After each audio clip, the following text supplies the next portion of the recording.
Bismillahirrahmanirrahim. Assalamualaikum warahmatullahi wabarakatuh. Alhamdulillahi rabbil alamin. Assalatu wassalamu ala asyrafil anbiya'i wal mursalin Sayyidina Muhammadin wa ala alihi wa ashabihi wa man tabi'ahum bi ihsanin ila yaumiddin. Allah Ta'ala fi kitabihil karim.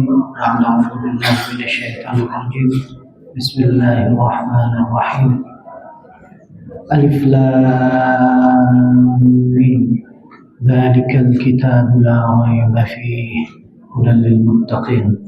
Wa qala Rasulullah sallallahu alaihi wasallam fi hadisihi ayyul islami khair qala tut'ibut ta'am wa taqra'us salam ala man arafta wa man lam ta'rif.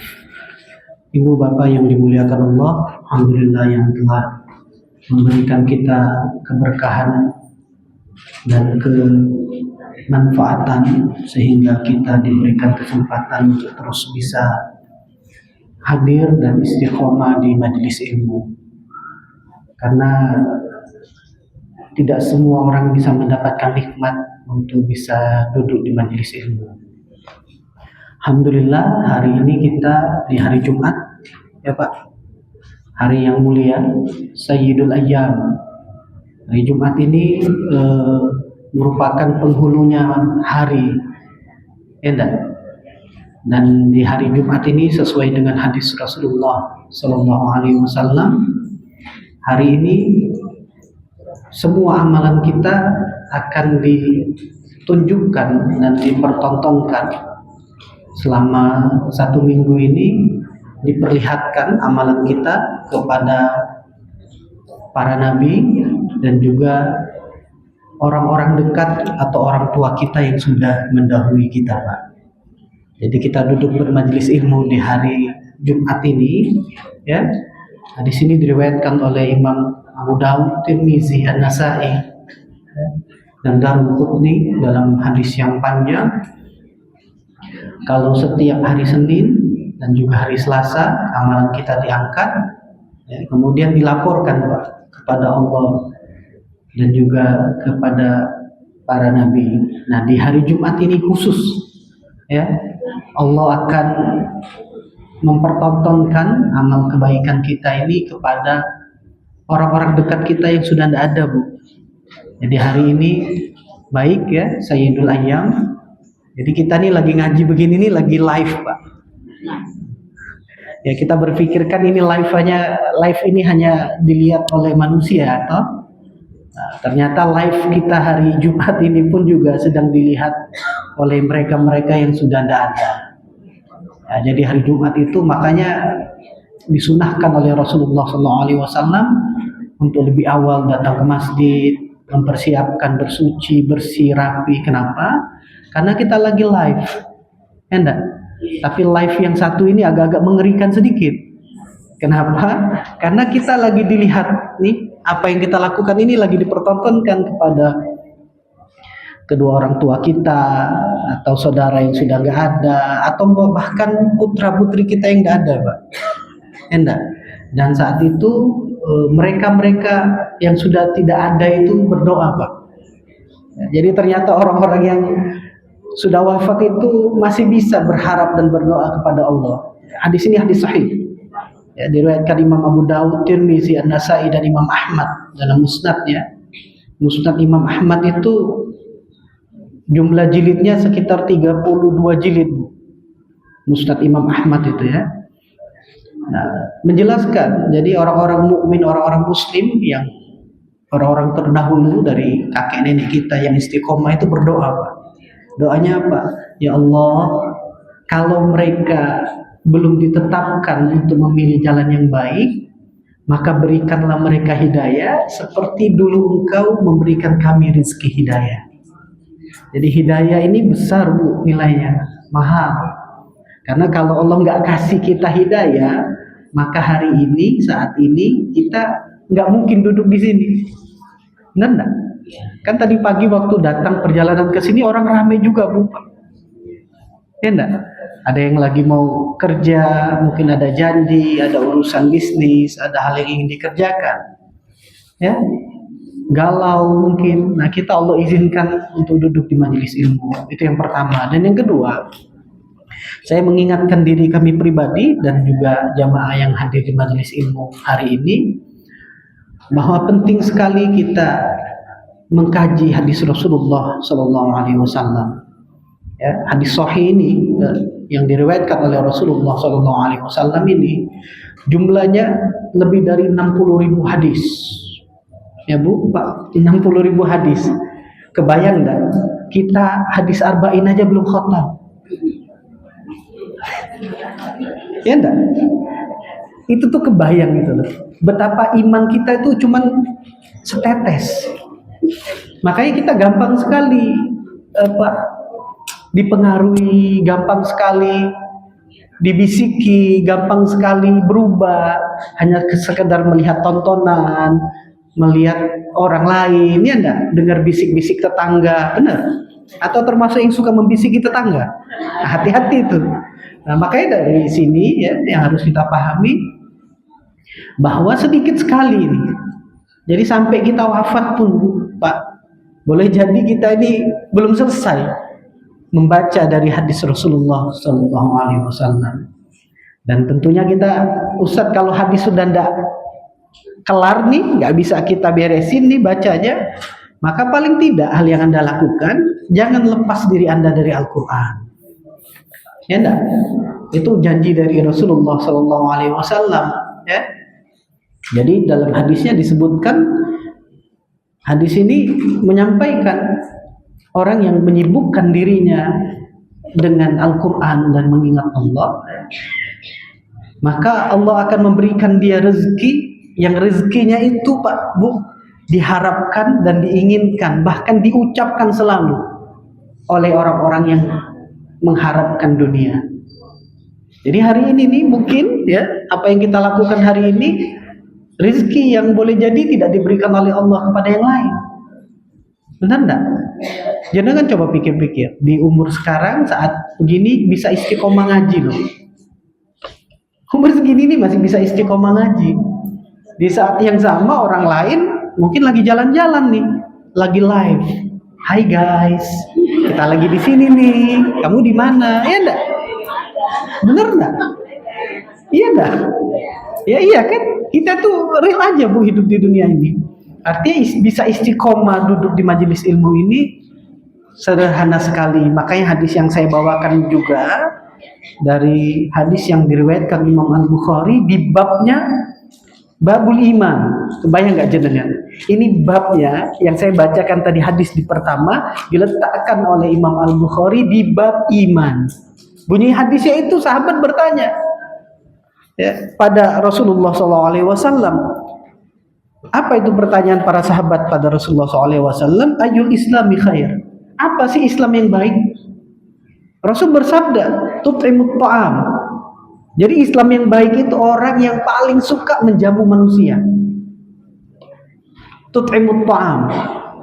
Jadi Islam yang paling baik itu mereka yang di dalam hati dirinya itu mempunyai sifat suka menjamu tamu atau orang lain.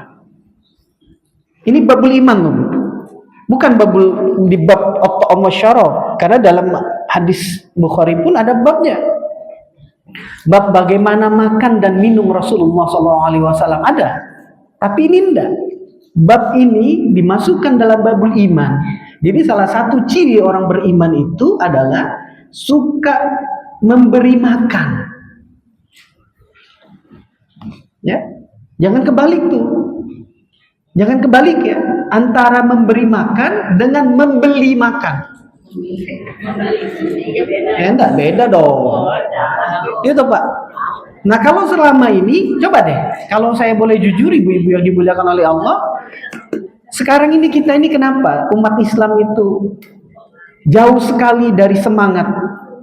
Kenapa? Karena cita-cita kita itu tidak jauh dari makanan. Benar enggak? Dan bahkan, mohon maaf saya, dengan makan yang salah itu akan mempengaruhi keimanan kita. Makanya dalam surat Al-Baqarah, coba lihat jenengan, di menjelang akhir-akhir juz 2 dengan juz 3 dijelaskan, ketika terjadi ya, pertempuran besar Jalut dan Talut. Tidak. Apa kata orang mukmin saat itu? Ini cerita yang mau membebaskan Palestina. Apa pesannya? Kata pemimpin kaum muslimin saat itu, ya, kamu kelak akan diberikan ujian. Ya, ini cerita tentang kaum Bani Israel. Ujian itu adalah air. Air yang dingin, pemandangan yang indah dan menyegarkan. Perintahnya sedikit, kalau kamu duduk saja dan menikmati air itu dan mengusap wajahmu dengan air, monggo silakan. Tapi jangan sampai engkau terlena dengan air tersebut. Ini hari ini manfaat air dan juga makanan. Penting, Bu. Saya kemarin ditanya nih. Dan pertanyaan itu Masya Allah luar biasa. Dia bilang begini, Ustaz, kalau Ustaz bisa jawab pertanyaan saya masuk Islam nih. Saya bilang apa pertanyaannya? Dia tanya itu sederhana, Bu. Ustaz kan Dewan Syariah nih, di juru sembelih halal. Pertanyaan kami, apa hubungannya antara makanan yang disembelih dengan menyebut nama Allah dengan umur yang panjang? Ada nggak hubungannya? Ada. Menjelaskannya gimana? Kalau bilang ada hubungannya, tapi menjelaskannya kan harus tahu konsepnya. Dia bilang, kalau Ustadz sampaikan, nih orang Islam nih Ustadz, makan selalu menjaga, disebut menyembelih hewan ternak dengan menyebut nama Allah. Tapi kalau kami perhatikan, kata mereka, orang-orang Islam itu banyak yang sakit. Orang Islam itu banyak yang sakit. Yang pasti orang Islam saat ini kelebihan berat badan.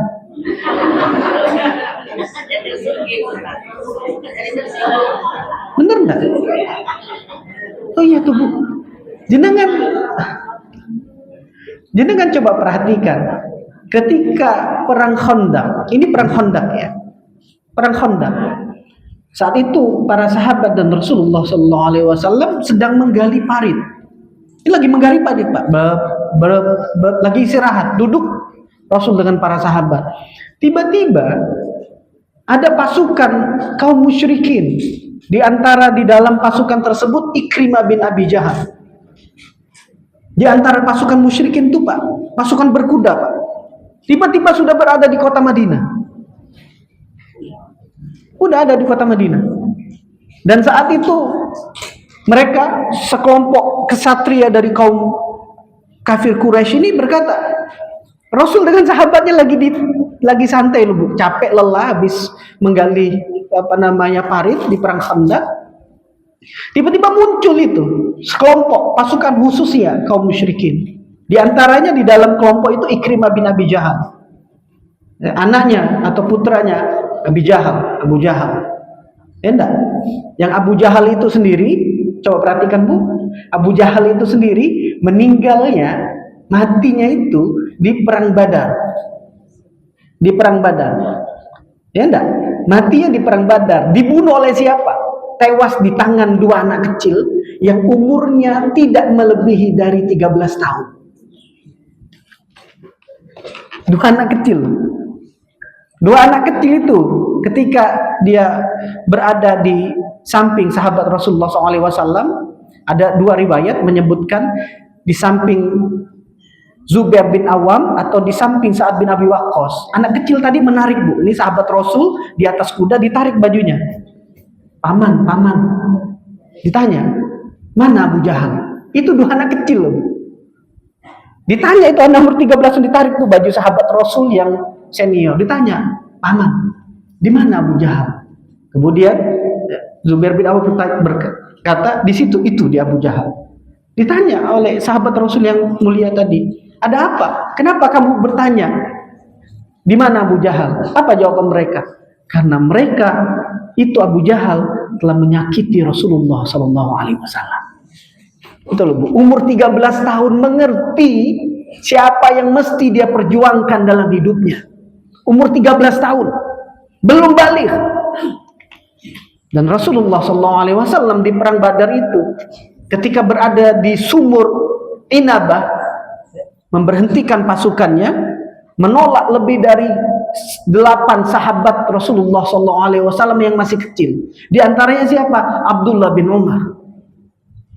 Masih kecil, Bu. Umur berapa? Umur 11 tahun mau ikut bertempur di perang Badar. 8 sahabat Rasulullah SAW yang tertolak untuk mengikuti perang Badar.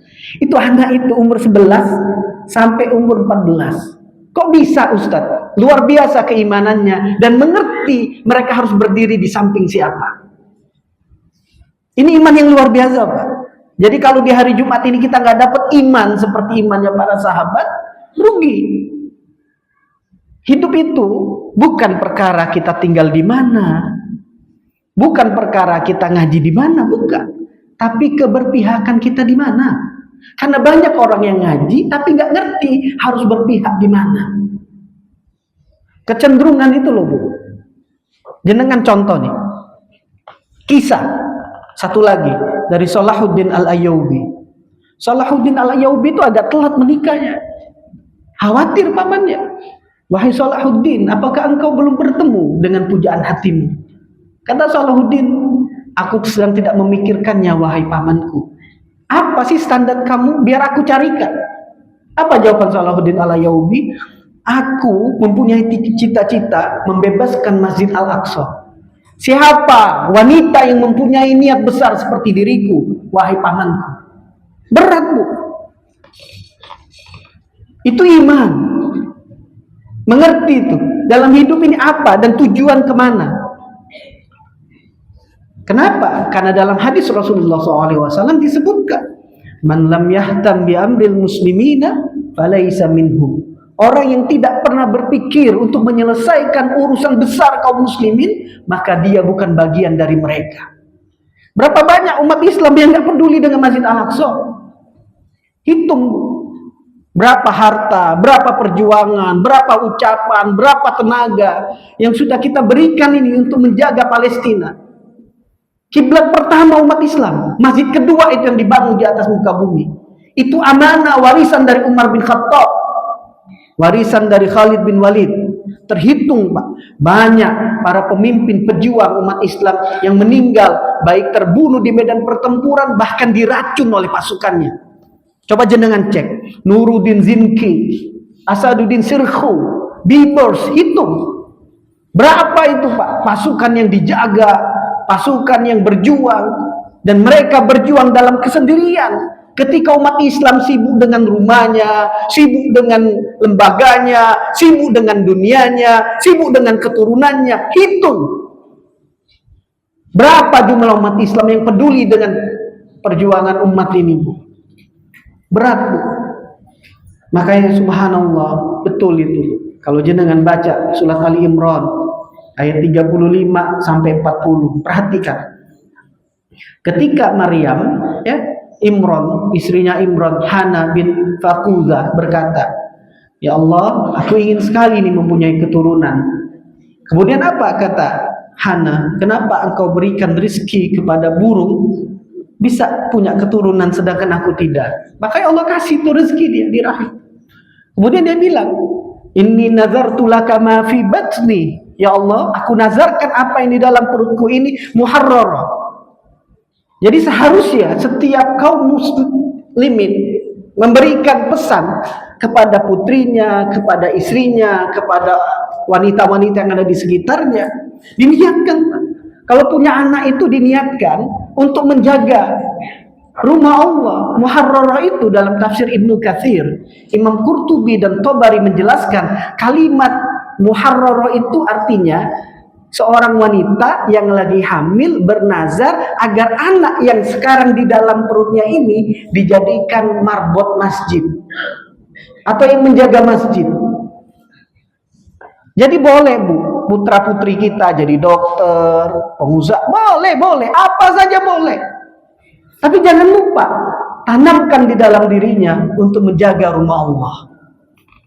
Tapi kan sekarang tidak banyak, Bu, orang tua yang ingin seperti itu. Kita ini jemput anak, nganter anak, nyuruh anak masuk tuh sekolah apa namanya ekstrakurikuler, ya enggak bahasa Inggris, matematika. Coba lihat tujuannya untuk apa sih? Untuk makmurkan rumah Allah. Coba jenengan tanya ke hati diri kita masing-masing. Ini setiap pagi saya ngantar anak ke sekolah, jemput anak ke sekolah, bayar mereka SPP-nya. Untuk apa sih? Coba tanya, Bu. Jadi fungsi mengaji itu perlu sekali agar mengerti arah kehidupan kita dan anak keturunan ini kemana. Berat, Bu. Berat sekali, Pak. Memakmurkan, menjaga rumah Allah ini berat. Coba tanya. Sebelum jenengan bertanya kepada anak dan menantu, tanya pada diri kita. Dulu ketika saya nyuruh anak, marahin dia, nyiapkan dia, berusaha bayar SPP-nya untuk sekolah, ini untuk apa sih? Hanya untuk sekedar menikmati dunia. Cukup dunia, kemudian jalan-jalan. Habis itu disambilin umroh dengan haji, segitu doang. Orang berjuang gak peduli. Habis itu kalau berdoa minta surga yang paling tinggi, namanya surga Firdaus. Ayat Al-Quran menyebutkan, atadkhulunal jannata bidunil jihadi wala sadaqah. Hadis Rasulullah SAW. Kenapa banyak orang berpikir akan menukarkan surga, tapi mereka enggan bersedekah dan berjihad di jalan Allah? Kenapa? Itu harus jadi pertimbangan kita. Makanya di sini disebutkan ayul islami afdal. Apa sih orang Islam yang paling baik itu, yang seperti apa sifatnya? Disebutkan yang suka memberi makan.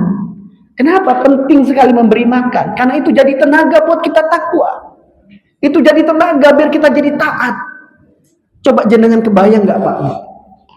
Berapa banyak kita itu yang cuma datang pengajian seminggu sekali atau seminggu 2 kali, ada snack kita makan. Bisa buat kita sholat malam, bisa buat kita sholat duha, bisa buat kita berinfak, bisa membuat kita nangis ketika membayangkan apa yang mereka perjuangkan di Masjid Al-Aqsa. Bisa itu, Ustaz.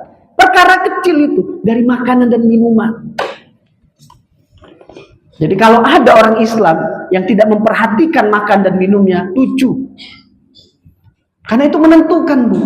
Sekarang jenengan coba cek anak-anak muda kita, cari di berbagai-bagai kampus tuh, Bu. Nongkrong mereka, mohon maaf saya, di tempat-tempat makan sampai jam 12 malam. Itu dibeli cuma sedikit, kopi toh, yang paling banyak foto doang.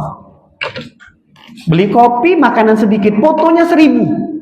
Ada yang begitu? Biasa kan begitu tuh ibu-ibu tuh kalau udah jalan-jalan. Tulisannya apa? Jalan-jalannya lama, uang yang dipakai jalan-jalan banyak, kalau pengajian cuma sebentar, ngantuk pula. Tambah sandaran, Allahu Akbar. Terlalu itu. Saya itu bingung, Bu. Ngajinya itu main-main, tapi jalan-jalannya serius. Orang itu kalau jalan-jalan itu, mohon maaf saya, bukan nggak boleh jalan-jalan, monggo kerso, jenengan mau jalan-jalan silakan. Tapi jangan terlalu banyak fotonya. Ini jalan-jalannya, coba lihat ya Pak. Orang itu kalau jalan-jalan itu ya, berani nyewa bis. Coba perhatikan. Setiap orang tuh bawa snack, bukan satu. Sehitungan banyak itu orang yang ikut. Masing-masing beda, kebayang nggak? Masa hasil pengajian cuma untuk gitu doang? Saya bukan melarang, enggak, monggo silakan aja. Tapi jangan sampai apa yang kita lakukan itu jadi pembenaran. Anda salah.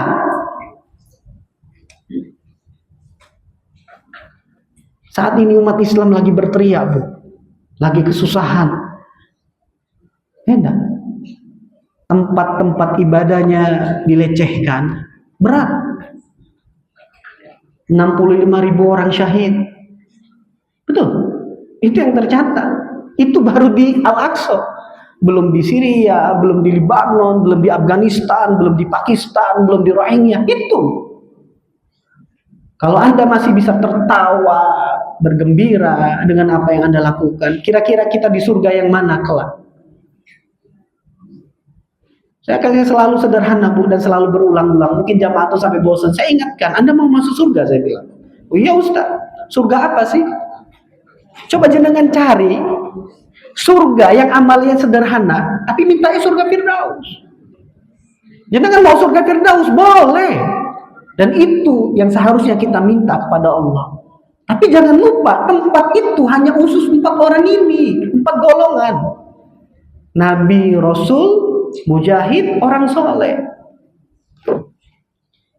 4 itu Pak. 4 Pak.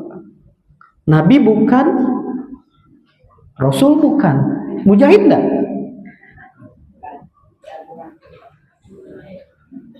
Orang soleh Ustaz. Nah, kalau ada orang soleh disebutkan, maka kaitannya dengan Al-Quran dan hadis Rasulullah SAW. Kok bisa begitu? Coba lihat. Balighu anni walau ayah. Jadi, kalau jenengan pingin mau masuk ke surganya Allah, masuk ke golongan yang ketiga atau keempat. Mujahid atau orang soleh. Orang soleh itu Pak, sebagian ulama menyebutkan, orang-orang soleh itu mereka yang menyatakan dirinya sebagai umat Nabi Muhammad dan mengerjakan apa yang dikerjakan oleh Nabi Muhammad. Apa itu? Satu ayat. Ud'u ila sabili rabbika bil hikmati wal mau'izatil hasanah. Kalau Anda pingin bersama dan dimasukkan dalam kafilahnya orang-orang saleh, maka mulailah mengajak orang pada kebaikan. Ud'u ila sabili rabbika bil hikmati wal mau'izatil hasanah. Mulailah berdakwah. Ustaz, saya ini ibu rumah tangga. Oke, bagus.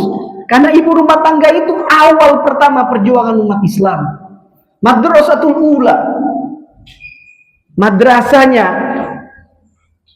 generasi yang akan membebaskan Masjid Al-Aqsa itu Bu, dimulai dari wanitanya. Jadi ini kemarin ditandatangan itu Bu, perdamaian, gencatan senjata antara kaum muslimin yang ada di kota Gaza dengan Israel. Coba lihat Bu ya. Kota Gaza itu kecil. Kecil. Paling sebesar kota Solo. Bayangin Pak. Itu masyarakat yang kecil itu. Ya kalau di Indonesia paling kabupaten lah ukurannya, atau lebih kecil lah kabupaten. Tapi mampu itu. Mampu Pak. Coba lihat nilai tawarnya dengan siapa? Israel. Negara besar. Negara besar Pak, yang punya nuklir. Tawar menawarnya dengan siapa? Dengan orang-orang yang, mohon maaf saya, berjuang berjihad pun tanpa alas kaki. Ini kita pakai mobil, nggak cukup satu mobil kita, pakai motor kita, pakai segalanya dari dunia, tapi kita terhina dengan dunia. Makanya Rasulullah SAW mengajarkan, dan doa ini disimpan dalam Musnad Imam Ahmad. Apa itu? Allahumma ahsin aqibatana fil umuri kulliyah. Ya Allah, perbaiki ini amal kami ini, di awal, di tengah, di akhir. Wa ajirna min khizyid dunya wa azabil akhirah. Dan jangan buat kami terhina di dunia. Banyak orang lupa, jadi terhina ini di dunia ini, gara-gara ingin mengharapkan itu kenikmatan dunia dari harta bendanya dunia. Hati-hati Bu. Mereka yang tergila-gila dengan kekuasaan, Allah abadikan dengan nama yang sangat kita benci. Apa itu? Firaun. Mereka yang mengejar kekuasaan dengan cara yang zalim, dengan cara menistakan orang lain, dengan cara membunuh. Itu Allah abadikan namanya Firaun. Makanya nggak ada itu keluarga muslim yang kasih nama anaknya Firaun. Ada. Orang bikin, Ustaz ini tolong Ustaz hadir Ustaz ceramah, kita mau bikin akikah. Oh gitu Bu, Pak. Anaknya siapa namanya? Firaun. Ada? Nggak ada. Jadi sekarang jenengan ini kalau menyekolahkan anak tuh, mau jadi apa sih anaknya? Pemimpin? Pemimpin seperti Firaun atau seperti Ibrahim? Ibrahim tuh. Nah, kalau ingin seperti Ibrahim, ajarkan itu doanya. Ketika Nabi Ibrahim akan dibakar itu, itu mau dibakar tuh, jenengan tahu, itu kayu yang dikumpulkan oleh Namrud itu, lebih dari 1 bulan itu kayunya tuh untuk membakar Ibrahim. Coba ya, cara mereka yang mencintai dunia agar kita orang Islam ini menjauhi ketaatan. Sungguh-sungguh mereka kumpulkan semua kayu bakar, taruh, dilempar Bu. Jadi Ibrahim itu dilemparkan itu. Apa ucapan terakhir dari Ibrahim? Hasbunallaha wa ni'mal wakil. Jadi jenengan itu ajarkan ke anak-anak, kalau pas nganter, jemput, nyiapin makan, ajarkan zikir itu. Nah, nanti terkadang kamu hidup banyak hal yang tidak sesuai dengan rencana, maka jangan pernah salahkan rencanamu. tapi serahkan kepada Allah. Karena Allah memberikan apa yang kita butuh, bukan yang kita mau. Itu penting tuh. Makanya doanya apa? Hasbunallaha wa ni'mal wakil. Kita punya banyak rencana, Bu, untuk putra-putri kita. Belajar sini, siapin semua. Khawatir mereka kalau uangnya nggak punya, makannya kurang. Kita siapkan semuanya. Tapi takdir Allah berkata, dia melenceng. Ya sudah. Makanya kita diperintahkan untuk jadi umat Nabi Muhammad. Siapa itu umatnya dakwah? Jadi dakwah ini bukan hanya di ustaz. Dakwah itu melekat di setiap kaum muslimin mukmin yang ingin mendapatkan surga Firdaus, surga yang paling tinggi. Melekat, Bu. Ya. Makanya kalau saya sering ingetin jamaah kalau bikin status, jangan terlalu banyak muka kamu. Sama aja saya bilang. Muka kamu 20 tahun yang lalu dengan sekarang sama aja. Mau dikasih kasih sama. Benar enggak? Ada yang bisa kita rubah? Tidak ada. Makanya saya kalau dipoto tuh selalu saya bikin gini. Kenapa? Orang bosan juga kali ngelihat kita. Itu terus statusnya 15, itu semua. Iya kan? Itu loh maksud saya. Makanya itu kita tuh hidup itu jangan ngikutin orang. Makanya berdoa hasbunallaha wa ni'mal wakil, ni'mal maula wa ni'man nasir. Ajarkan tubuh, ajarkan ke putra-putri kita. Ceritakan kepada mereka perjuangan anak-anak kecil yang berjuang. Mereka merasa terhina, mereka merasa tersakiti ketika Rasulnya dihina dengan ucapan yang tidak baik. Itu penting tuh. Jadi gimana tuh Ustaz? Biar putra-putri kita, cucu kita itu kalau mendengar nama Rasul tuh bisa menangis. Bisa bersemangat. Ya enggak? Nah kita seberapa sih Pak keinginan kita untuk mencintai Rasul? Kita kan gak tertanam, Bu, cinta dengan Rasul ini. Berat sekali. Padahal cinta Rasulullah SAW itu penting buat kita. Ya enggak? Yang akan memberi kita syafaat siapa? Benar enggak? Siapa? Rasulullah SAW. Jadi kan mau dapat syafaat enggak? Itu hadis Al-Bukhari. Tapi jangan lupa, Bu, ya. Hadis yang diriwayatkan Imam Bukhari ini tentang hadis syafaat diletakkan di babul ilmu. Jadi babul ilmi itu, jadi letak hadis itu tentang syafaat itu diletakkan Imam Al-Bukhari di bab ilmu. Artinya ada hubungan antara syafaat dan ilmu. Ya enggak? Makanya kita kadang-kadang sedih tuh. Kalau pas pengajian, anak-anak kita nggak ada. Anak-anak umur 18, 19, 20, 21, 22, 23, 24, 25, 30, 35 nggak ada. Yang ada cuma ibu-ibu umur 17 tahun. Hah? Nah iya, toh sekarang coba jenengan tanya. Ada nggak sini umurnya yang 18, 19, 20, 21, 23, 24, 25, 26, 27? Ya jenengan 17 lah. Makanya saya bilang dari 18 kan. Enggak enggak, Pak? Kenapa kita mesti datang ke masjid mesti dalam kondisi udah putih?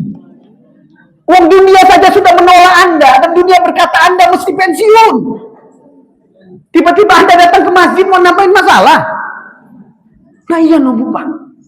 Kenapa tuh masjid kita stagnan? Gak bisa menjadi sumber dakwah, sumber inspirasi buat anak muda. Karena yang di dalam masjid jalannya udah begini. Waktu muda kemana? Mohon maaf saya nih, Bu. Ini gara-gara saya nyampaikan begini, akhirnya saya di blacklist. Gak boleh ngisi kajian di berbagai tempat. Ya buat nopo. Itu kenapa susah? Jenengan paham gak? Umur 40 tahun itu orang paling angel.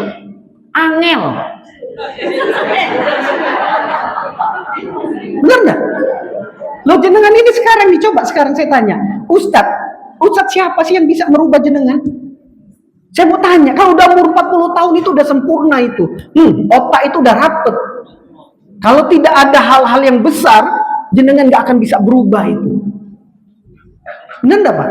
Wis sudah Pak, jenengan mau gimana pun kajiannya tetap berat untuk berubah. Kalau biasa ketus tetap ngomong ketus, kan gak enak tuh. Katanya pengajian tapi ngomongnya ketus. Ada yang begitu?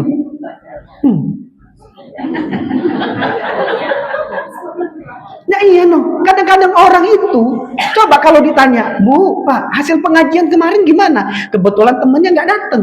Jeng, pengajian kemarin gimana? Ustadznya keras, marah-marah melulu. Dari awal sampai akhir kita dimarahin terus. Udah deh, siapa nama ustadznya? Jangan diundang lagi tuh ustadz. Betul nggak? Akhirnya kalau pas habis kajian yang didapat tentang ustadznya, bukan tentang siapa dirinya. Anda ngaji itu ingin membongkar isi kepala dan diri Anda, bukan membongkar ustadz yang isi kajian. Aneh-aneh aja umat sekarang ini.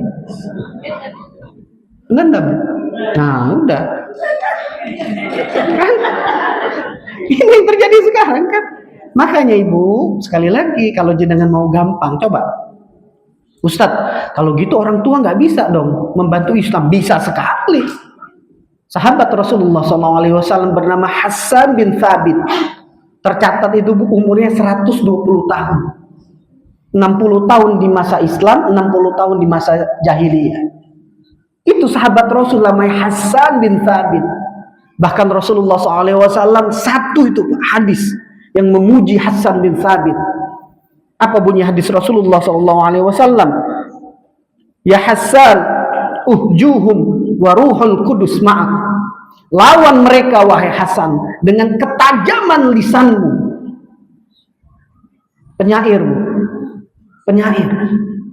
Penyair ya Rasulullah SAW.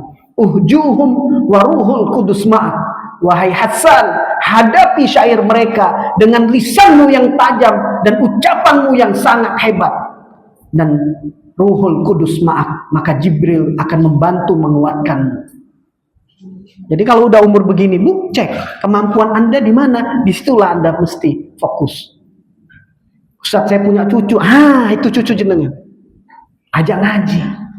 Ustadz, saya masih punya menantu, ingetin menantunya duduk.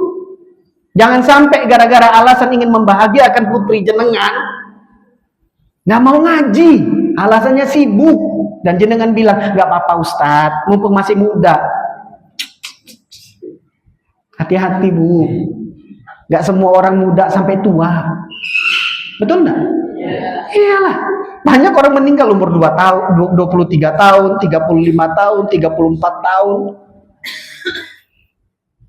Ya enggak? Ingat-ingat itu. Jadi kalau jenengan mau memilih, pilihlah, ambil peran di mana dalam Islam ini. Untuk mengajak orang biar pingin ini ngaji, Bu. Syafaat itu punya kaitan dengan ilmu. Kalau jenengan tidak mencintai ilmu, bahaya. Dan cara cirinya jenengan mencintai ilmu, coba lihat di tas jenengan berapa buku yang dibawa. Jenengan ini sekarang periksa mobil saya, ada 15 judul buku itu. Jadi sebelum gimana gitu, kalau pas istirahat di rest area, mundur sebentar setengah jam, ambil buku 3 baca. Enak tuh Bu. Kalau nanti meninggal, anak saya atau keturunan saya akan mengatakan, dulu Bapak kalau pas meninggal tuh yang ditemukan buku. Berserakan itu buku. Nah, jangan sampai yang berserakan pakaian, jubah, surat tanah, surat kendaraan, rugi jenengan. Itu yang jenengan beli setelah kita mendapatkan dunia, itu kalau tidak diletakkan di jalan Allah, nggak jadi bekal. Berapa banyak orang meninggal, Bu? Ternyata harta yang dia bawa bertemu dengan Allah sedikit. Tinggal semua untuk ahli warisnya. Nah kalau ahli warisnya nggak suka ngaji, kira-kira dibawa kemana itu mobil? Ada mobil Alfa Ustaz, tapi nggak pernah dibawa jemput Ustaz, Syekh, Kiai. Nggak pernah diletakkan di jalan Allah. Jenengan mau mengharapkan apa dari kendaraan yang seperti ini? Ada rumah besar, mewah, indah, AC hebat Ustaz, tapi nggak pernah dibikin ngaji. Jenengan mau ngambil manfaat apa dari rumah ini? Sebentar doang. hidup di dunia, pas jenengan meninggal di umur 60, 70, 80, itu rumahnya sudah milik ahli waris. Jangan pernah berbangga, Bu, dengan tanah, rumah atas nama jenengan. Suatu saat itu akan berubah nama dan tidak akan menjadi bekal buat jenengan. Makanya saya selalu tuh orang tua saya bilang, kita punya kebun nih banyak nih, beberapa hektar. Mau kamu ambil? Enggak mau. Kenapa? Kata bapak saya, itu takdir rezeki bapak, habiskan Pak. Kalau bapak mau kasih ke orang, bapak mau infakkan di jalan Allah. Jangan pikirin saya. Dulu bapak lahir itu di dunia nggak punya apa-apa. Kenapa bapak mengkhawatirkan saya bilang, saya ini punya Allah Pak, saya punya Rasul, saya ngerti gimana mengejar dunia. Mumpung bapak masih bisa ini menentukan harta ini untuk siapa, kemana dan dari mana, lepaskan. Itu 5 kali itu saya ditelepon. Kamu panggil saudara kamu bagi. Saya bilang ke saudara-saudara, saya bilang, kalau kalian mau ambil loh. Ya, kamu gak mau. Saya bilang, saya bukan gak mau. Siapa yang gak mau harta warisan? Gak perlu kerja, ujuk-ujuk datang. Siapa yang gak mau? Tapi pahami, itu jeripaya orang tua kita yang gara-gara dunia itu mereka gak bisa ngaji, gak bisa taat, gak bisa taklim. Tiba-tiba kita menghabiskan itu pada hal-hal yang bersifat keduniawian. Itu penting, Bu. Ya, bahwa apa yang akan kita bawa, apa yang kita habiskan hari ini, apa yang kita bawa, apa yang kita berikan di jalan Allah hari ini. Sedangkan sisanya milik ahli waris. Ya enggak? Saya tuh lelah, Bu, menghitung orang, Ustaz tolong dong bagi waris, Ustaz tolong dong bagi waris. Udah dibagi, udah dikasih tahu, ribut. Apa enggak asem gitu. Kalau ribut aja enggak apa-apa, Ustaznya jadi musuh. Itu awalnya dekat, akrab dengan saya, Bu. Kalau ketemu saya buang muka. Ditanya kenapa, saya bilang kenapa begitu. Dia bilang ke temannya, itu Ustaz tuh enggak adil tuh. Wong saya yang ngerawat ibu sampai meninggal. Nah itu kok bagian lebih banyak dari saya. Saya bilang warisan itu tidak ada hubungannya dengan kamu merawat bapak atau ibu kamu. Ini hubungannya dengan hukum Allah. Kalau kamu nggak suka, protes dengan Allah. Sholat malam, coba lihat. Biar kamu ditegur. Kalau kamu ngambil harta yang bukan milikmu, hati-hati. Makanya kita kebanyakan, Bu, hati-hati sekali, Bu. Jangan sampai kita mengambil hak yang bukan milik kita.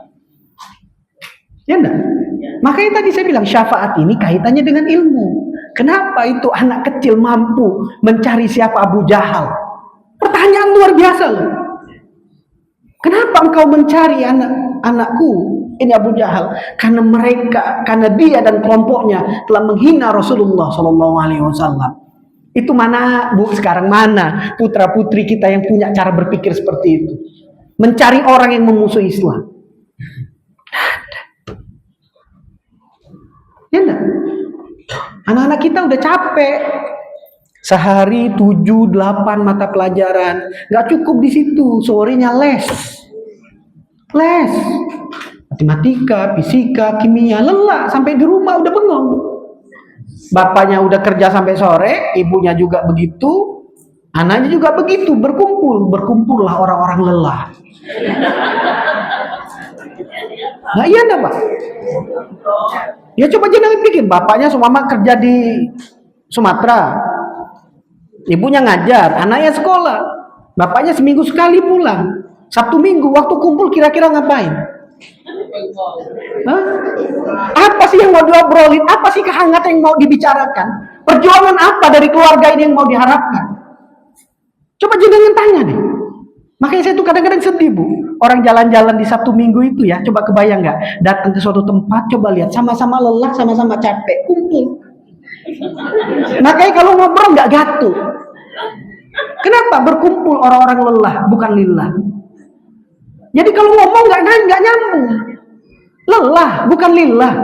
Lelah, bukan lillah. Tapi coba lihat nih orang berjuang di jalan Allah, berangkat ke Gaza, berangkat ke Syria, berangkat ke medan perjuangan itu, Bu.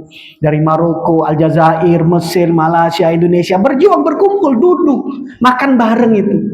Bayang tuh, lidah beda, bahasa beda, warna kulit beda. Itu makan, mereka syukur dengan kalimat hasbunallaha wa ni'mal wakil. Cukup bagi kami untuk berjuang. Jangan sampai makanan mempengaruhi kekuatan perjuangan kami. Makanya mereka yang berjuang itu, mau dikasih makanan apapun, dikasih minuman apapun, nggak terpengaruh, Bu. Ya enggak, karena banyak tuh sebagian orang ngaji itu ngeributin, snacknya nggak enak. Bikin snack, lu mau cari apa sih? Nah iya toh Bu. Makanya coba lihat ini ya, bab memberi makan orang itu masuknya di babul iman. Jadi makanan itu jangan sampai menjadi perkara sehingga Anda gagal untuk mendapatkan ridha Allah dan juga Rasulnya. Gara-gara makanan. Benar nggak? Coba cek nih Bu sekarang. Banyak sekali tuh anak muda sekarang nih, coba jenengan. Enggak. Fotonya mau makan dipoto. Ya kan sebelum makan kan foto dulu. Apa ini orang? Kok begitu sih? Kenapa toh begitu? Mesti sekali. Kasihan sekali itu suami yang mencari rezeki, orang tua yang mencari rezeki. Coba jenengan perhatikan. Harta dunia Allah kasih, tapi begitu dia datang bersama, jalan bersama, nggak hangat. Nggak hangat, Bu. Suaminya nyetir, kebayang nggak di tol suami nyetir, istrinya megang handphone, ngeliat TikTok, anaknya main game yang laki-laki, yang perempuan asik Facebookan, ketemunya di mana? Satu mobil mereka, tapi hati entah di mana. Sedih nggak? Kasihan itu suami hanya sebagai sopir, sampai di rumah kena marah lagi. Ini apa? Betul nggak? Merasa nggak jenengan? Ora Ustadz saya paling ya hati-hati jenengan. Kalau jenengan merasa paling kuat di rumah hati-hati. Ya, kullukum ra'in wa kullukum mas'ulun an ra'iyatihi. Hati-hati Pak. Kalau kita paling tegas, paling hebat ngatur ini rumah, tapi kita nggak ngerti agama, hati-hati. Allah akan tanya itu. Benar. Kalau Anda mau, saya kalau bilang ke teman-teman, kalau kamu mau tegas dengan keluarga dan istri kamu, perbaiki dulu diri kamu. Wong kamu nggak pernah nyimak hafalan istri kamu, kamu mau dihargai seperti apa? Saya bilang. Suami mau dihargai seperti apa? Kalau dia nggak pernah ngajarkan istrinya cinta Al-Quran, nggak pernah cerita tentang jihad, nggak pernah berandai-andai, Bu, kalau anak-anak udah besar, udah kita cukupi kebutuhannya, mau nggak ibu berjuang dengan bapak? Ada begitu? Hati-hati, berat Pak. Kalau hanya sekedar mencari dunia, bukan hanya jenengan yang mencari dunia. Kalau hanya sekedar membangun bangunan yang indah, bukan hanya jenengan. Makanya kita disuruh jalan-jalan, Bu. Coba jenengan cek. Jenengan ke Petra. Lihat itu. Bagaimana satu gunung dibelah jadi dua, dibikin istana oleh mereka. Datang ke Petra. Ad wa Samud. Gunung dipahat, Bu. Tinggal mereka di gunung. Itu gunung setinggi gunung Lawu mereka pahat itu. Mereka belah. Apa kurang teknologinya? Berapa itu Ustaz? 2500 tahun yang lalu. Nah kita kan cuman kecil, Bu. Bangun paling pakai hebel, pakai batu bata. Segitu doang. 50 tahun hancur rusak bangunan kita. Itu mereka udah 2000 tahun dibangun, nggak ada yang rusak sedikit pun. Jadi apa sih yang mau kita kumpulkan dari dunia ini? Boleh, Bu. Anda tergila-gila dengan dunia, tapi habiskan harta itu juga sama tergila-gila dengan akhirat. Boleh, Pak. Ya. Ya. Makanya saya selalu itu kasih tahu ke teman-teman, kalau kamu punya, Allah kasih kemampuan dunia yang luar biasa, maka berikan juga untuk akhirat kamu yang luar biasa. Karena waktu itu paling penting, Bu. Waktu itu paling penting dalam diri kita. Ini ketika jenengan pergi ngaji, suami pergi kerja, itu kan jenengan menghalalkan waktu yang harusnya bersama hilang begitu saja. Betul? Sampai rumah kan suami nggak selalu segar tuh, Bu. Nggak selalu senyum kan lihat jenengan. Ya enggak? Kadang-kadang kan ada bawa masalah dari kantor, dari tempat kerja. Benar? Coba kadang-kadang kan banyak, Bu, dari suami-suami yang bekerja ini lepas bagian dari dunianya. Kalau jenengan tidak mampu menguatkan, kasihan. Tuh kalau suami udah bengong di teras rumah duduk, kadang-kadang diajak ngomong, ngobrol gak nyambung. Kenapa? Di otaknya dia tuh mikir tuh, anak saya ini apa, kerjanya gimana, udah kuliah, nanti istri gimana, rumahnya. Itu Betul Bu. Nanti kalau anak-anak udah besar gimana membahagiakan ibu? Makanya kalau dia ngomong nggak nyambung itu. Nggak usah jauh-jauh aja dengan tanya, Pak, masih ingat nggak hari pernikahan kita? Lupa dia. Tanya itu kalau coba suruh bapak bawa anak kalau lagi sakit ke rumah sakit atau puskes. Ditanya oleh dokter atau perawat, Pak anaknya lahir tahun berapa? Pasti kata bapak, Dek kamu lahir tahun berapa Dek? Nggak tahu dia. Nah itu bapak-bapak ketawa, berarti itu jawabannya sama. Betul nggak Pak? Itu jangan tanya bapak ini tanggal dan momen Bu. Kalau perempuan kan hidup mereka selalu teringat ngiang-ngiang dengan momen dan tanggal. Bapak nggak begitu. Lupa udah dengan momen dan tanggal itu. Entah kapan ngelamarnya lupa saya Ustaz. Kenapa? Karena betul nggak Pak? Dunia ini berat nggak Pak? Berat Bu. Laki-laki itu memang jarang bercerita. Kenapa? Karena mereka butuh kekuatan untuk tetap membuat ini kepala berdiri tegak. Ya, jenengan tidak mau kan melihat suami jenengan dimalah orang di depan jenengan? Tidak mau kan? Itu dia Bapak. Padahal di kantor, di tempat kerja dia tahan itu semua. Makanya jenengan sebagai madrasatul ula, pintu pertama kejayaan Islam. Makanya Imam Al-Kailani menulis dalam kitabnya, hakadza zahara jailu Salahuddin. Gini nih caranya membangkitkan, menjaga generasinya yang akan menaklukkan Masjid Al-Aqsa, menjaga Masjid Al-Aqsa. Nah itu siapa Ustaz? Ajarkan kitab Al-Bukhari, tanamkan. Nah, nanti kalau jenengan sukses, ada kenikmatan, jangan lupa berbagi dengan teman kamu. Nah, coba lihat hadisnya. Wa taqra'us salam 'ala man arrafta wa man lam ta'rif. Dan memberikan salam kepada orang yang kamu kenal ataupun yang tidak kamu kenal. Nah, sekarang kan salam itu hanya untuk kelompok, Bu. Betul? Saya pernah dulu di suatu negara lah. Saya bilang assalamualaikum. Dia lihat dulu saya. Lihat dulu kaki saya. Gak dijawab. Dia la ilaha illallah Muhammadur Rasulullah.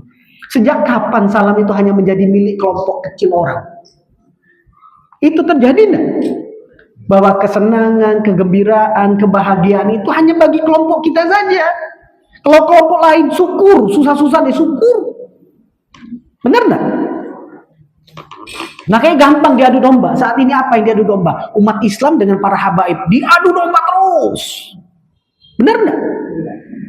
Makanya jenengan kalau tidak bisa dan tidak memahami, diam saja. Ada yang nanya ke saya, Ustaz, ini kita lagi diadu domba nih Ustaz dengan para habaib, sikap Ustaz gimana? Saya sampaikan, hati-hati saya bilang, guru-guru saya semua habaib. Di kota Damaskus Syria itu guru saya kalau nggak Hasani Husain. Tapi mereka nggak pernah menampakkan kalau di Syria itu kapan muncul Hasan dan Husainnya kalau sudah wafat. Jadi selama dia masih hidup kita nggak akan tahu ini dia keturunan siapa. Kenapa? Karena mereka menyampaikan kami tidak ingin dinilai gara-gara nasab, tapi kami ingin dinilai dengan ilmu, alim. Ya itu kan Damaskus Syria, Ustadz Yaman, ya monggo silakan. Itu kan adat Bu, adat kebiasaan saja, nggak usah jadi masalah. Saya sampai orang nanya ke saya, ini masuk ke ranah akidah nggak Ustadz? Astagfirullahaladzim, akidah opo? Nggak sampai ke sana, ini adat aja, muamalah. Sama seperti jenengan, pernah makan es krim nggak? Pernah nggak? Coba jenengan pernah cek nggak yang buat es krim itu siapa?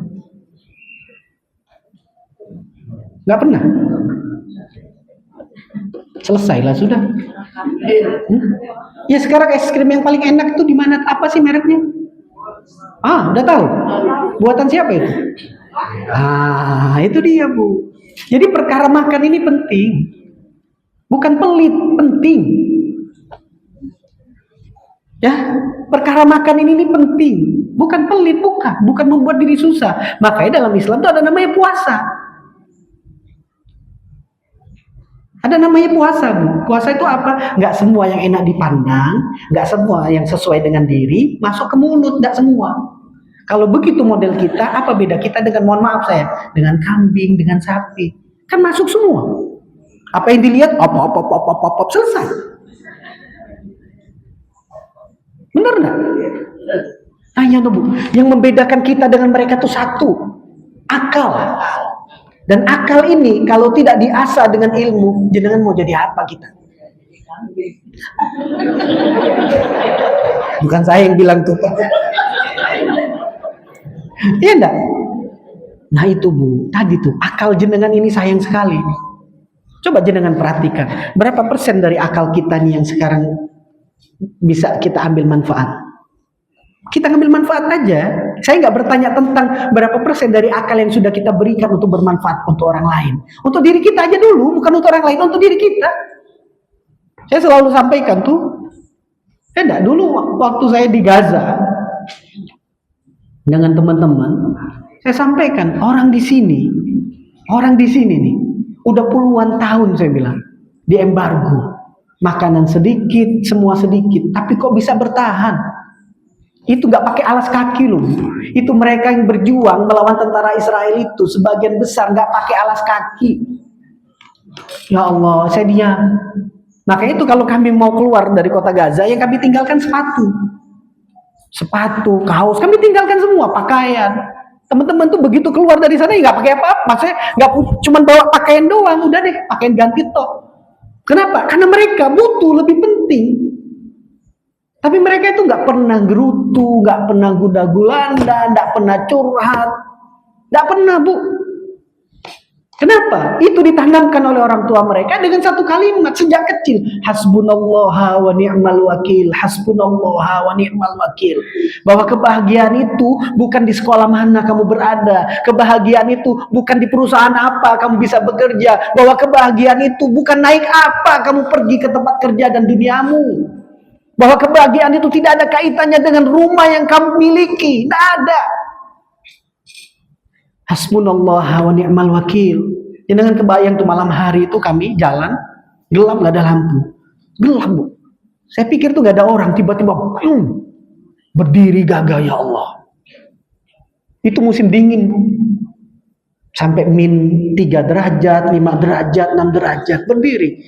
Bahkan sebagian itu di beberapa tempat para pejuang itu meninggal dalam kondisi berjaga-jaga. Beku, meninggalnya beku, lagi berjaga-jaga. Kalau ditanya, ada yang dulu bekerja di Itali, mau usaha besar di Prancis, orang-orang kaya Bu. Wamal hayatud dunya illa mata'ul ghurur. Makanya jangan lupa, dunia ini dua aja, lahibun walahun, main-main dan senda gurau, jangan dibikin serius. Kalau jenengan bikin serius sakit nanti. Ya enggak, anak jangan terlalu serius, mikirin anak terlalu serius stroke jenengan. Bener, udah santai aja. Jenengan mau apa? Itu sudah takdir yang udah Allah tuliskan. Karena dulu mereka nggak kita ajarin ngaji, kita nggak ngajak mereka ketemu guru kita, makanya mereka ngeri, nggak paham itu, ngambil petunjuk dari mana. Putra putri kita, cucu kita ini Bu, kalau jenengan nggak pernah ajak ke majelis ilmu, kira-kira yang jadi gurunya siapa? Ustadz YouTube, Syekh Google, itu nih, bener nggak? Makanya anak-anak kecil itu masih kecil-kecil udah berani itu menghina Ustadz. Kenapa? Karena waktu kecilnya nggak pernah orang tuanya kenalkan. Nyari petunjuk itu berat Bu. Anda membutuhkan manusia. Makanya Rasulullah SAW kasih kita tuh gambaran. Manusia itu agamanya dicek dari siapa? Dari orang yang duduk di sampingnya. Maksudnya siapa? Orang dekatnya, tetangganya, bestinya, teman grupnya. Jenengan punya WA nggak? Nah itu grup WA jenengan. Isinya yang gimana? Paling banyak omong kosong, keluar aja dari grup. Ya, saya selalu marah itu kalau ada orang masukkan saya ke dalam grup yang saya nggak kenal atau nggak izin. Saya nggak suka saya. Ini grup ini Ustaz para Ustaz enggak mau saya bilang. Saya kalau perlu saya japri dia. Saya bilang kita itu perlu membatasi siapa saja yang ngerti kita. Kenapa? Biar kita tetap fokus. Kita ini perlu fokus Bu. Karena kita pahami sekali, banyak orang yang muncul dalam hidup kita, itu cuma beberapa saat saja setelah itu hilang. Termasuk putra, putri, cucu, benar nggak? Hari ini jenengan ngurusin putra putri jenengan, berapa tahun sih? 6 tahun, 7 tahun, 15 tahun. 20 tahun. Setelah itu mereka pergi kerja di luar kota, bikin keluarga sendiri. Sebelum mereka pergi, pastikan mereka mengenal kalimat hasbunallaha wa ni'mal wakil, ni'mal maula wa ni'man nasir. Bahwa urusan, bahwa rezeki, bahwa takdir, bahwa kematian, bahwa kebahagiaan, bahwa kehidupan, bahwa kesengsaraan, semuanya milik Allah. Kita cuman hanya diberi kesempatan untuk menyiapkan hati. Ya nabi. Makanya kan coba lihat, qalbun salim, hati aja yang ridho aja. Tapi banyak orang ridho kalau pas dapat dunia. Kalau nggak dapat dunia, nggak ridho. Allah lagi nggak suka nih, nggak ridho dengan saya. Kenapa? Dunia saya lagi seret. Kata siapa? Itu kalau mereka orang-orang kaum muslimin di Gaza itu kesal, berjuang sendirian lebih dari 2 tahun. Kaum muslimin susah untuk membantu. Betul nggak? Berjuang bersendirian, Bu. Makanya mereka tuh kalau ngomong, coba videoin, senyum aja. Cukuplah Allah menjadi wakil kami dan urusan kami. Dan bagi kaum muslimin yang tidak peduli, pemimpin yang tidak mengambil peduli, maka kelak kami akan menyebutkan nama mereka. Biar mereka kelak Allah yang akan bertanya tentang urusan mereka. Itu kan penting, Bu. Makanya jenengan ambil peran. Perannya apa Pak Ustadz? Ini dia hadis dalam bab iman dari Sahih Al-Bukhari. Suka-suka bawa makanan. Bawa makanan, Bu. Kalau di Syria itu suka sekali orang di Syria itu di kantongnya dalam tas itu makanan, Bu. Jadi kalau ketemu kami pelajar ditanya, "Kamu talib?" Ya, saya bilang. "Udah makan?" "Udah." "Kasih sedikit kan? Gak kenyang kan?" Kata dia. Dikasih makanan. Roti, kue. Benar gak? Ya, Bu. Kita di Gaza itu, Bu, coba lihat. Gak kenal, gak tahu siapa kita. Dia cuma tanya, "Minwen, dari mana?" "Indonesia." "Ah, dari Indonesia. Nanti siang jangan makan. Kamu saya ajak ke rumah. Saya kenalkan dengan keluarga saya." Tuh, gak kenal dia. Padahal kita tahu mereka susah. Saya itu, Bu, pejuang. Mereka yang berjuang tuh inget banget saya. Beli telur itu di toko 2 biji tok. Jadi dia setelah berjaga-jaga dia pulang, dia cuma beli 2-3 Pak telur. Saya tanya dengan anak buahnya, "Itu pemimpin?" "Iya." "Kenapa dia beli telur begitu?" "Ya, nggak punya dunia dia. Dulu orang kaya nih orang. Tapi dia tinggalkan semua untuk menjaga ini Masjid Al-Aqsa." Kemudian saya bilang ke toko itu, Pak, saya bilang, "Bu, Pak, ini saya bilang saya punya uang. 6 bulan ke depan kalau dia beli telur, kasih paling nggak 15 biji, uangnya saya bayarin nih untuk 6 bulan ke depan."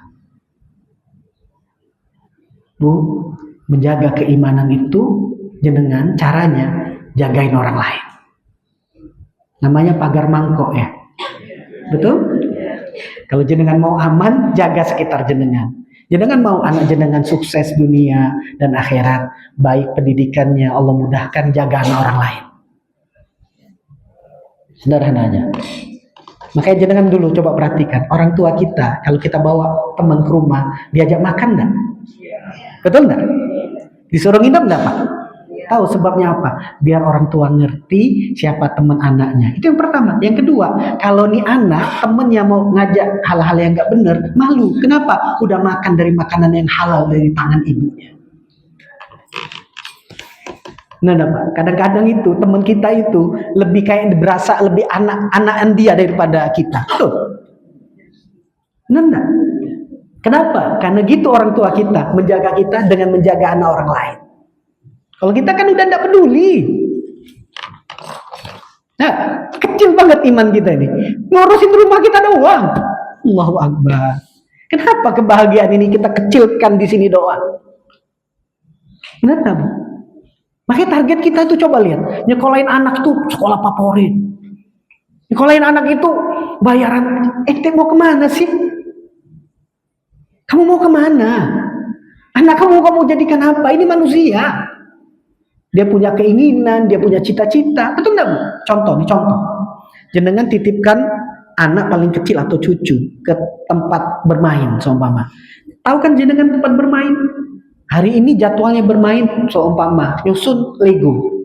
Tapi kan anak belum tentu lagi saat itu pengen mau nyusun Lego. Kalau pas itu dia pengen tidur. Lah iya, Bu. Itu kan anak kecil. Anak gak punya hak. Kadang-kadang kita nih lupa sekali tanggung jawab kita sebagai orang tua. Ingat-ingat. Tugas orang tua itu bukan hanya sekedar memilihkan tempat pendidikan yang baik, tapi orang tua itu memberikan lingkungan yang hebat. Orang tua itu memberikan lingkungan yang baik. Ya Bu, sampun paripurno. Jam 8. Ya toh, nah, panitia udah tahu Ustadz waktunya udah habis. Ya, sudah cukup kan kita hari ini? Poinnya sederhana. Poin yang ingin saya sampaikan pada jenengan hari ini bahwa hari Jumat ini Sayyidul Ayyam, hari terbaik. Di hari terbaik ini banyak-banyak baca Al-Quran, banyak-banyak baca sholawat, banyak-banyak berdoa. Ya, kenapa? Karena jenengan nih mulai dari 1 kali 24 jam ini sampai di pagi hari Sabtu live. Jenengan ini live. Live-nya siapa? Dilihatin oleh orang-orang dekat keluarga kita yang sudah meninggal. Hari ini nih khusus.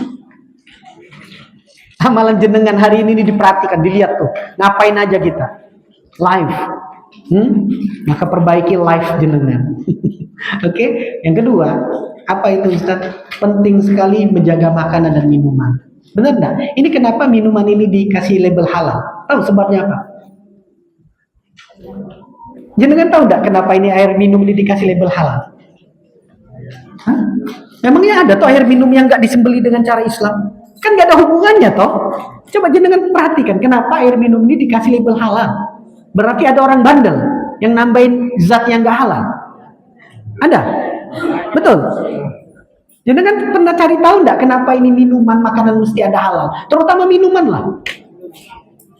Masa sih minuman enggak halal?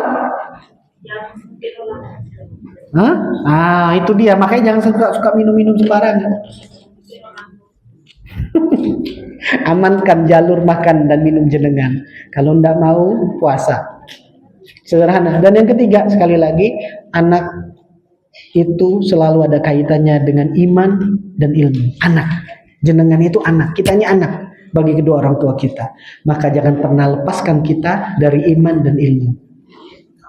Fa'lam annahu la ilaha illallah. Orang yang ingin mengenal Allah, maka kenallah Allah dengan cara ilmu. Oke? Ya, cukup insyaAllah pertemuan hari ini. Saya tidak tahu apakah kita Allah tuliskan ada pertemuan yang lebih baik dan mulia lagi. Tapi kita berdoa semoga Allah meridai apa yang sudah kita kerjakan dan apa yang kita lakukan.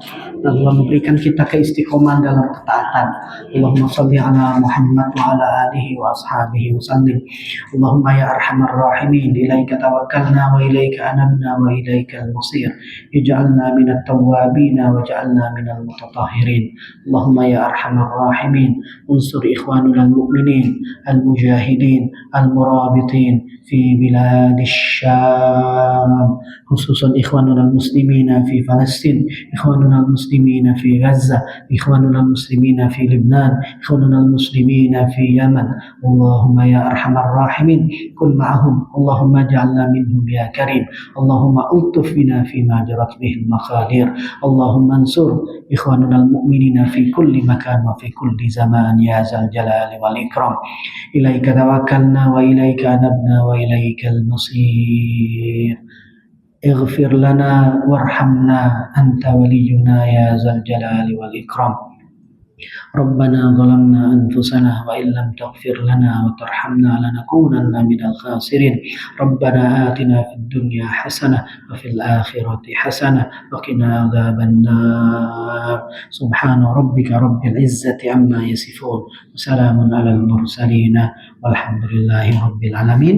Ibu bapak yang dimuliakan Allah, saya minta maaf kalau ada salah kata atau salah penyampaian yang kurang nyaman di hati jenengan atau ucapan saya yang kurang baik. Itu semua karena khilaf dan kesalahan saya. Kepada Allah saya mohon ampun, pada jenengan saya minta maaf. Billahi taufiq wal hidayah. Wassalamualaikum warahmatullahi wabarakatuh.